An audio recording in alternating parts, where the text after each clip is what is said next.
What's going on, y'all? Nick here, coming to you with another video. So if you saw the first video where pretty much I broke down that, the true lineage is Abraham, Isaac, and Jacob, that because Jacob was the child of promise, not Ishmael. Now this is important because you see, if anybody knows the Bible, right, and if you read it, you'll know that Abraham had his son Isaac and Ishmael. What's the point? My point is that Ishmael, again, was not the child of promise. Now, if you go to Galatians 4, verse 22 and 23, notice what it says. It says, "For it is written that Abraham had two sons, the one by a bondmaid, the other by a free woman." 23, "But he who was of the bondwoman was born according to the flesh, but he of the free woman was by promise." Again, that's extremely important. Is they showing you there's a clear distinction that yes, Ishmael came on the scene, but he's according to the flesh. And if anybody, again, if you know your Bible, you know that flesh will not enter into the kingdom. Now, this is important because Isaac, right, who was the child of promise, he ended up having Jacob. And Jacob, if you know your Bible, his name was changed to Israel, thus the 12 tribes of Israel. So now when you read the Bible, and I'm going to show you even in the Quran, when you read the Bible, that is Yah's chosen people. Alright, if you saw that first video, in this video, I'm going to prove that even the more so, and I'm going to dive much deeper into why the true believers of the Most High, the creator of the universe, we should be calling ourselves Israelites. And that's why I said in the first video, I am not Muslim and I am not a Christian. Alright, so let's just get right into it. That is Yah's chosen people. It's not Muslims, it's the children of Israel. And this is why I said before, I've been saying it, I've been dropping these nuggets for I don't know how long now. But this is why I'm not a Christian. I'm not a Christian. I am not Muslim. I am an Israelite. I'm an Israelite because that is more sound according to the scriptures. Now, check this out, right? You have in the Quran, right? You have Surah chapter 2, or I should say Surah 2, right? Surah is the chapter. You have Surah 2, verse 91. And look what it says. It says, "And when it is said to them, believe in what Allah has revealed." Now, the them was the children of Israel. They say, "We believe only in what was revealed to us." Now, you see, this is exactly what I was telling you. Even the children of Israel had issues when the Prophet Muhammad came on the scene because they were not trying to hear it. They're just like, hold on.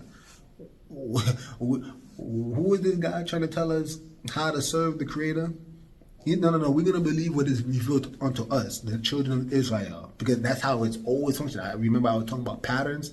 I mean, that's how literally the Most High always functioned. He always dealt with the children of Israel. And then out of nowhere, we're going to talk about this man who's not an Israelite.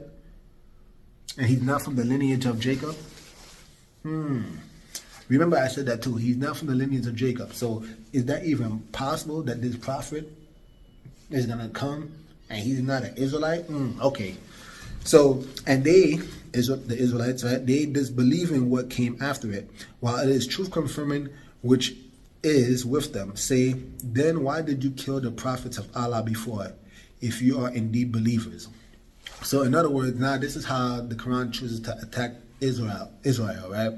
They attack the children of Israel by saying that, if you claim you're believers, right, then why did you kill all the prophets before Muhammad came on the scene? So pretty much they trying to use that as somehow saying that Muhammad is indeed a prophet because the children of Israel didn't want to believe in Muhammad the same way they didn't believe in the prophets. But that couldn't be any less true. All right. Now you have Surah 3, verse 95. It says, "Say, Allah has told the truth, so follow the religion of Abraham, inclining toward truth, and he was not of the polytheists." Okay, again, why is this important? Because if you follow the religion of Abraham, Abraham instructed Isaac, and Isaac instructed. Now, he did instruct Ishmael too, to be fair, right? He didn't just leave him without any type of knowledge. But again, he is not the child of promise. So when you read, and like I showed you previously, it is very key, is very clear that whenever we talk about Abraham, notice they like to pair him up by saying Abraham, Isaac, and Jacob. Right? Abraham, Isaac, and Jacob. Abraham, Isaac, and Jacob. Why? Because that is the promise, that is the chosen lineage. It's not going to be Abraham, Ishmael. Ishmael has no place in this. He has no place in this. And then the only time when he was mentioned, like I said, it was only a genealogy. They had no choice but to mention him. But it's only done once in the entirety of the Bible. But we can see all over the place Abraham, Isaac, and Jacob, because that is the proper line to follow, right? But if you were going to follow the religion of Abraham, then you would know that it was all leading to Israel. And again, we have to understand this, right? I'm going to prove it to you even the more so. But the reason why this is extremely important is because we got to remember Abraham is the father of many nations, right? So in other words, all nations will be blessed through Abraham to some degree. Now, the Bible is going to prove how that's possible. Now, is it going to be possible through Israel, which is what I'm saying, or is all the nations going to be blessed by being Muslims? Okay, this is what we're going to have to discuss. All right, so now you have Surah 7, verse 144, and look at what it says. It says, Allah said, O Moses, I have chosen you over the people with my messages and my words to you. So take what I have given you and be among the grateful. Okay, now, this is, mind you, I'm using the Quran here, right? This is in reference to Moses receiving the laws, statutes, and commandments that the Most High has given him in Mount Sinai. And if you know the account, he gave those laws, statutes, and commandments, and he instructed who? He didn't instruct, it clearly could not be Muslims, because in the beginning of the video, they didn't come until 600 AD. So who was he talking to? What group of people was he instructing? He was instructing the children of Israel. Moses himself was an Israelite from the tribe of Levi. Now, this is where it gets interesting. It says, O children of Israel, remember my favor that I have bestowed upon you, and that I preferred you over the world. This is Surah 2, verse 47. If you want even more conclusive proof, it says in Surah 2, verse 122, O children of Israel, remember my favor which I have bestowed upon you, and that I have preferred you over the world. Okay, again, I can't make this any more clear. It is extremely clear that even in the Quran, even they knew that Israel was preferred over the worlds. Why? Because that was the Most High, the creator of the universe, Yah. That was his chosen people. Because again, he did not choose Ishmael. Abraham even thought he can vouch for Ishmael. And the Most High told him it wasn't so. It wasn't so. Because the chosen seed had to come through Sarah. Because that's how I'm going to prove to you that it's me. When you have a 90-year-old woman actually conceiving, right? That's how you're gonna know that I, the creator of the universe, I was able to perform this, right? Now, this is absolutely clear. I can't. If you don't understand this, I don't know what else to say. But again, this is extremely clear. All right. So if you go to Romans 11, because I think by now I've proven to you that the creator of the universe, Yah, Muslims say Allah, but the creator of the universe, Yah, right? He chose Israel. I think I've made that abundantly clear. Now, let's see why I say I'm Israel. Let's see why I say I'm not a Christian. Let's see why I say I'm not a Muslim. And why I state that Islam is not the one true religion. It's just not. Okay? So, in Romans 11, it says, I'm going to start from verse 1. It says, I asked then, have God, right, Yah, cast away his people. Yah forbid. For I also am an Israelite. He didn't say he was Muslim. I am an Israelite of the seed of Abraham and of the tribe of Benjamin. You see, notice how, you see, Abraham is pretty important, right? Okay, thank you. Yah have not cast away his people whom he foreknew. Know ye not what the scriptures say of Elijah, how he maketh intercession to Yah against Israel, saying, Yahweh, they have killed thy prophets and torn down thy altars, and I am left alone, and they seek my life. But what saith the answer of Yah unto him? I have reserved to myself 7,000 men who have not bowed the knee to the image of Baal. Even so then, at this present time also there is a remnant according to the election of grace. That is crucial, you guys. Very crucial. In other words, what they're saying is that, you see, Elijah, at one point in time, he thought that, because Jezebel was killing all the prophets, he said, oh man, I'm the last one standing. And then the Most High said, hey, calm down, Elijah. Slow your roll. Because I have reserved 7,000 who have yet to bow down to Baal. You see, the Most High is too genius to put all his eggs in one basket. That's what you need to understand about the creator of the universe, all right? He's never going to put his eggs in one basket and then somehow risk his chosen people to be totally lost. No. He's always going to have some in reserve. And this is where we come in. This is the time that you're witnessing right now. This is why you see a resurgence of people understanding who they are. You see, because when they do terms like African American, and you're Haitian, and you're this, and you're that, right? You see, that was words and labels they have placed upon us. But now, when you have people that come to the knowledge of self, for the first time, we can say, no, I know exactly where I came from. My history does not start with slavery. No, I know exactly what my lineage is. That's a whole nother discussion, but in short, we are Israel. And this is what you're realizing right now. You're starting to see Israel rise back. You see, this is what you need to understand. It's not the place for someone outside of Israel to actually teach the message. It's not their place, it's not their role. They're incapable of actually understanding the scriptures. This is why Muhammad was incapable. He himself was illiterate. God damn! He himself was illiterate. So what understanding was he going to have? He's not even an Israelite. Alright? I'm going to jump down to 11 because now I want to actually target the mindset that is definitely prevalent in the Quran, where they try to say that the children of Israel, or you killed all the prophets and you yourself could not keep the covenant. I'm gonna debunk that concept right here. All right, verse 11, it says, I say then, have they stumbled, they as in Israel, that they should fall? Yah forbid, but rather through their fall salvation has come unto the Gentiles to provoke them to jealousy.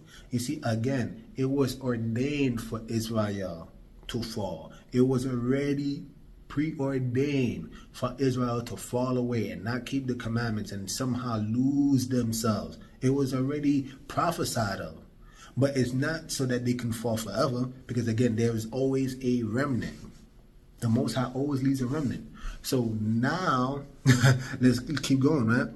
Now, if the fall of them be the riches of the world, and what is that riches? Now the Gentiles, all these people have come to the knowledge of Jesus. All these people have come to the knowledge of keeping the law, statutes, commandments. Well, I say that with a grain of salt, but at least it is available to them, right? And the diminishing of them, the riches of the Gentiles, how much more their fullness. In other words, that if we fell down and look at how it caused so much people to be blessed, then how much more shall people be blessed if when we come back, when we rise back up, right? For I speak to you Gentiles, inasmuch as I am the apostles to the Gentiles, I magnify my office. Now, I'm going to actually jump down to verse 26, because this is what you need to understand, right? Matter of fact, I'm going to jump down to verse 25, because this is very key. For I, brethren, will not have you to be ignorant of this mystery, lest ye should be wise in your own conceits, that blindness in part has happened to Israel until the fullness of the Gentiles be come in. You see, this is what's happening. There are so many Gentiles that are waking up. They starting to read their Bible. They have some type of faith in Jesus. And now they said until the fullness of the Gentiles come in. Now look what happened. 26. And so all Israel shall be saved as it is written. Right? And so all Israel. You see, this is what we need to understand. And I could do another video on that in greater detail, but in short, you see, if you come to Christ, the true Christ, not the fake Christ that's presented in Christianity, you are an Israelite, period, point blank. You see, this is why you see Ruth, who was a Moabitess. They said she cleaved, right? She cleaved onto the children of Israel. You see, that's the common theme within the Bible, that people of other nations, they're not supposed to come in and somehow believe in Jesus, but yet have their own form of identity, aka the Muslims. That's exactly what they do. They come, they claim that they believe in Jesus Christ, but somehow they want to have this identity that they get from Ishmael. But Ishmael is not the child of promise. If you actually are sound, if your doctrine is sound according to the Bible, then you would know that you are an Israelite. Israel is mentioned, I don't know how many times. I think it's almost like, it's well over 1,000. And this is the reason why when you see words like Christian, it's only inserted in the Bible only 3 times. And like I said, it's inserted. The original Bible does not even have the word Christian in there. But that's not a here nor there. The Bible definitely don't have the word Muslim in there. Why? Because those are not the chosen people. They are not. It's only about the children of Israel. So now, that would make more sense, right? Because Abraham will be the father of many nations. All nations shall be blessed through Abraham. Now let's go back. Abraham, Isaac, Jacob, and Jacob's name was turned to Israel. Okay. Now, do you see why that lineage is important? It's not Abraham, Isaac, and Ishmael. Because once you take that detour, that's going to take you far off, and then now you're going to find yourself saying, I'm a Muslim. And that I follow Islam. Right? That's exactly what you're going to find yourself doing. Because you took a detour. But I've showed you verses where it said that he was the child of the bondwoman, and it genders to the flesh, not the spirit. I mean, I don't know how much more clearer I can make this, guys. Right? You have in Surah 2, verse 133, it says, or were you witnesses when death approached Jacob, when he said to his sons, what will you worship after me? They said, we will worship your God and the God of your fathers, Abraham and Ishmael and Isaac. You see what I'm saying? Again, that's the detour. The Quran is full of these detours that, again, if they actually did what they were supposed to do, which even Muhammad was told, you need to read the Torah and the scriptures. But he's illiterate, so he can't do that, right? So now this is what we're talking about. You got to pay attention to not take a detour, to not veer off the right path. Because again, Ishmael, and let me even extend an olive branch. Because I'm not here to close the kingdom to anybody. I'm not. In actuality, like I've said in the beginning, I actually respect Muslims.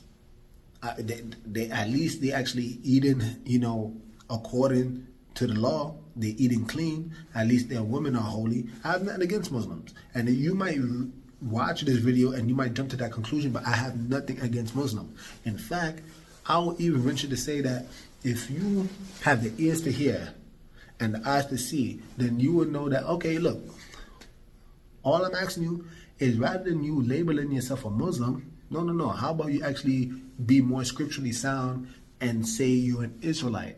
Because that is more biblically sound. That's even sound according to your Quran. I mean, I've read it. Yah, you call him Allah. God favored and preferred Israel over the world. Again, I can't make this any more clear. If you guys can't see that, I don't know. This message is not for you. But for those who have the ears to hear, you are those I'm trying to actually reach to. Alright. I'm going to drop one last nugget to finally put a nail in the coffin and end this whole thing, all right? You can see clearly, if I write in Google, right, Muhammad was in the Bible. Notice what's in bold, right? It says, Muhammad is not mentioned explicitly or implicitly in the Bible. He's not. So where do Muslims come with the concept that Muhammad was somehow in the Bible? Well, you can check this out for yourselves, right? If you go to Wikipedia, if you go down in Wikipedia, you will see where it says Deuteronomy 18, verse 18, it says, and starting from 15, it says, and Yahweh Elohim will raise up for you a prophet like me from among your own people. You shall heed such a prophet. Right? And in 18, it says, I will raise up for them a prophet like you, they were referring to Moses, from among their own people. I will put my words in their mouth of the prophet, who shall speak to them everything that I command. Now, check this out, right? Now, if that was Muhammad, all right, I want you to actually use common sense here, all right? This is literally, if I can't make it any more simpler than this, right? Look at what verse 18 is saying. I will raise up for them a prophet like you, Moses, from where? From among their own people. From where? From among their own people.